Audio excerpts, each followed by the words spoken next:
আসসালামু আলাইকুম সবাইকে। সবাই কেমন আছেন? আজকে ঝিঙে আলু দিয়ে রূপচাঁদা মাছ রান্না করছি। তো প্রথমেই কড়াইয়ে আমি কিছুটা কালো জিরে দিয়েছি, তারপর নেড়ে কিছু পেঁয়াজ কুচি দিয়েছি। পেঁয়াজ কুচি হালকা লাল হয়ে আসলেই দিয়ে দিব 1 চামচ পেঁয়াজ বাটা, 1 চামচ রসুন বাটা। তারপর নেড়ে নেব। আর এখানে ধুয়ে রাখা সবজি। তারপর দিয়ে দিব পরিমাণ মতো লবণ, হলুদ, মরিচ। এবার সামান্য পানি দিয়ে মশলাটা কষিয়ে নেব। এই তো তেলটা উপরে উঠে আসছে। এবার দিয়ে দিব ধুয়ে রাখা আলু আর ঝিঙে একে একে দিয়ে দিয়েছি কড়াইয়ে।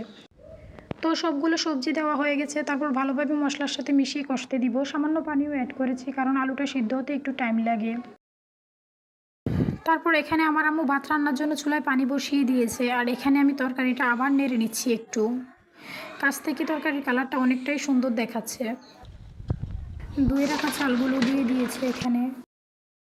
তারপর একে একে তরকারিতে আমি মাছের পিসগুলো দিয়ে দিয়েছি। একটু হালকা নেড়ে নিব। মাছগুলো দিয়ে তরকারিটা একটু ভালো করে নেড়ে রেখে দিয়েছি তরকারিটা একটু ভালো করে হওয়ার জন্য। তো এখানে ভাতটাও প্রায় হয়ে এসেছে, মানে ফুটতে শুরু করেছে আর কি। তো তরকারিটা একটু নেড়ে নিয়েছি। এটাই আমার তরকারির ফাইনাল লুক। তো সবাই ভালো থাকবেন, সুস্থ থাকবেন। আল্লাহ হাফেজ।